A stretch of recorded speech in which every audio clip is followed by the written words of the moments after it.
So guys, binaba na namin yung aming awning.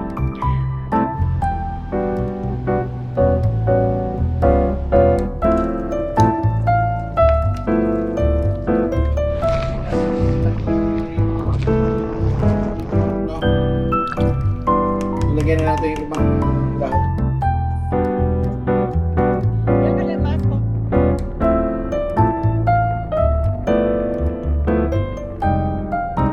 Good morning guys! Today is Thursday. Another day ng fishing!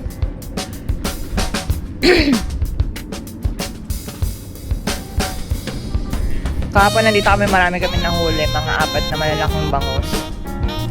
Tapos today huli raw kami ng mga 10 minimum. Mga 7 na lang daw. Sige, minimum 7 bangus ha. Para sure ball na meron tayong ulam.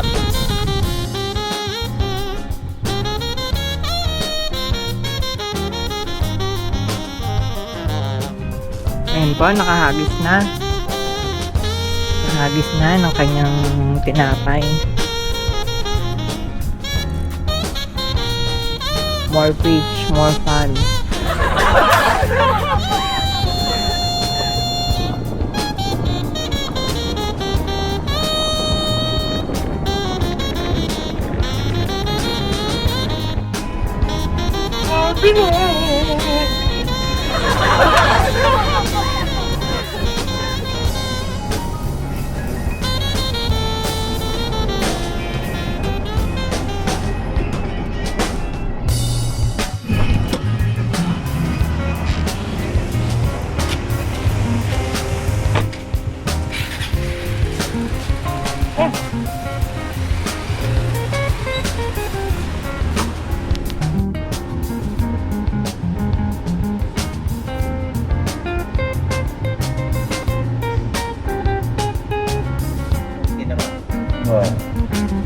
Dito. At gusto mong itap yung wallet mo. Wala. Hello? Okay. Kasi nangyari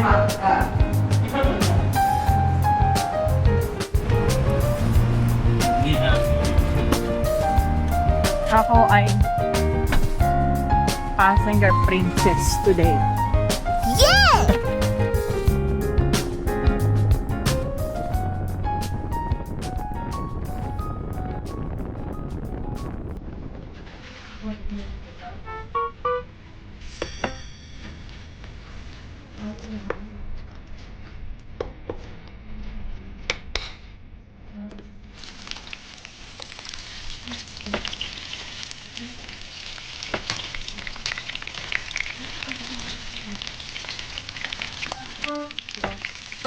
Hello guys, yan, mag-atay tayo ng buko.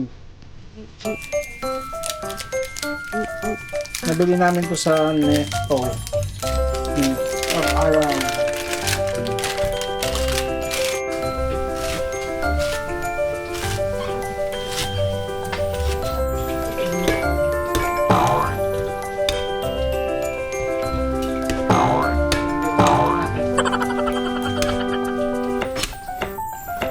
Guys, ang ating ulam today.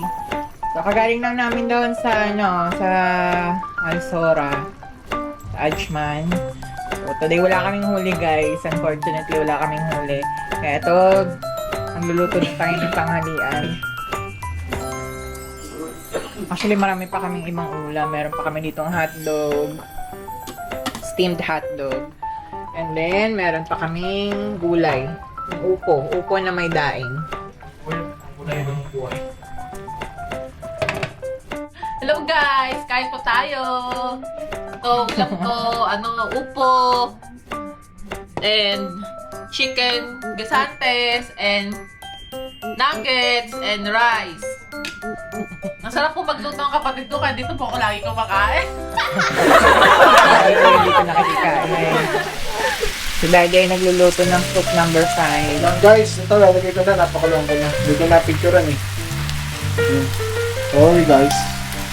Luluto tayo ng soup number 5. For tonight special.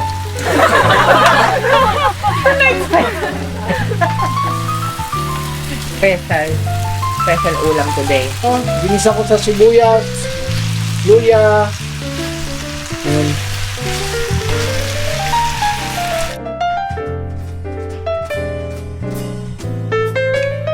Okay, tansya lang. Hindi natin masyadong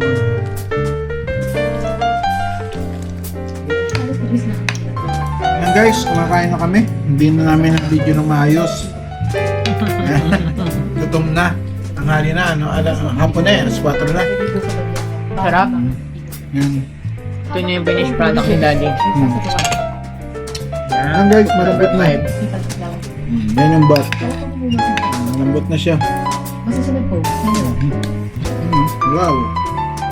Ako lang ito yung SMD. Bot. Ginawa kayo ng pagulong. Mainit. Sarap. Opo. And guys, nandito na tayo sa Alzora. Kakadating lang namin. It's now 11:30. It's now 11:35 ng umaga. Ang tanghali. It's tanghali na pala. Yan, dito tayo sa Alzora, katanghalian. Tapat ng tanghali.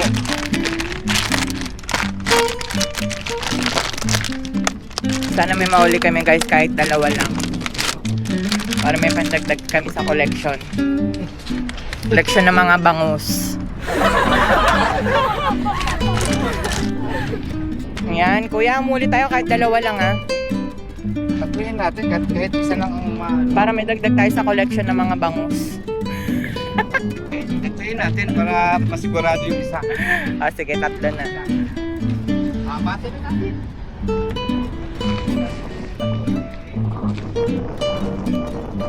Hangin naman dito. Kaya lang mainit. Mainit syempre. Summer eh. Asawa ka nagtatago. Ayaw mangitim. Tingnan ko.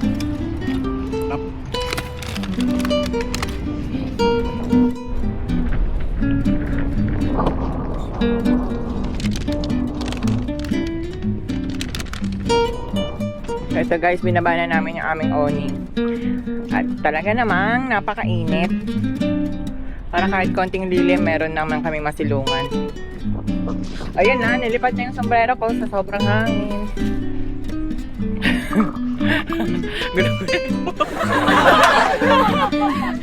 Mainit pero may hangin.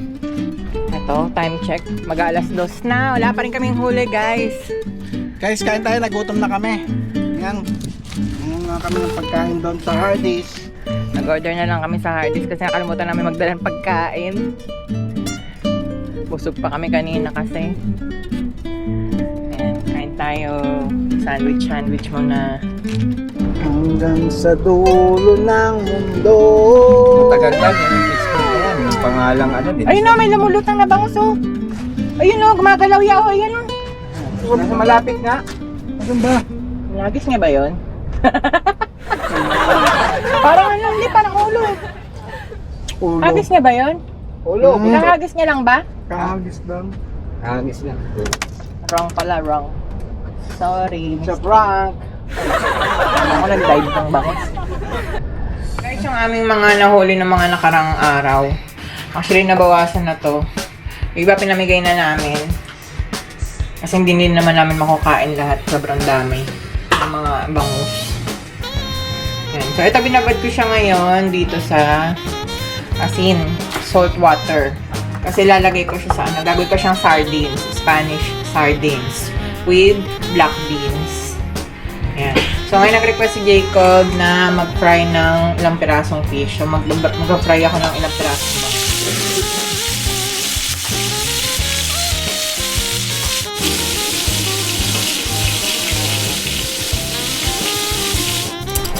Ito guys, gagawa tayo ng sardines.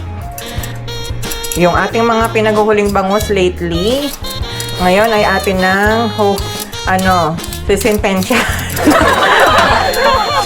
Ito guys, dinrain ko na yung tubig. Yan. Tapos hugasan ko lang siya ng isang hugas. para yung mga extra salt maalis. Kasi ayaw naman natin na masyadong maalat.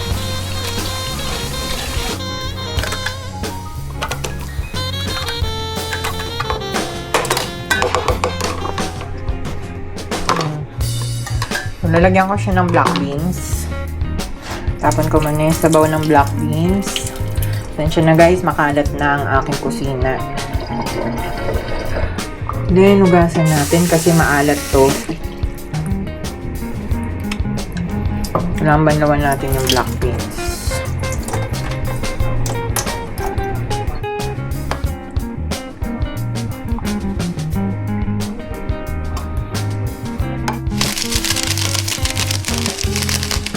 Diyan ko na lang siya nilagay sa ibabaw. Tapos ibubusan ko naman siya ng mantika at saka ng tubig, ng olive oil. You have to put also oyster sauce. Ito yung aming ginagamit na oyster sauce.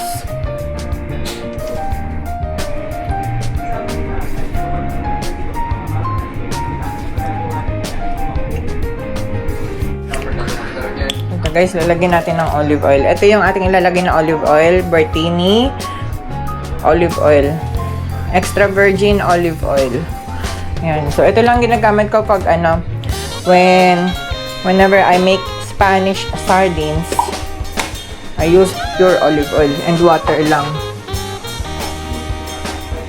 Para maganda.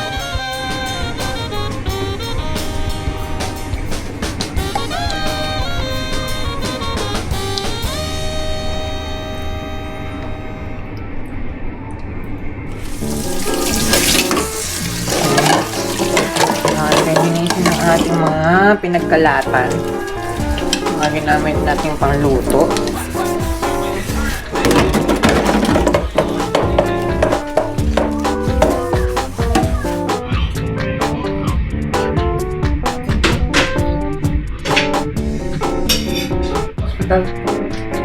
Yan, ano po? Privacy. Meron lang ba tayong mga nakikikain na tao dito sa bahay? How's my sardines? Sarap. Yung milk fish, Spanish sardines. Iba ko na isda. Jacob likes it. Iba ko na isda. Gusto mo pa?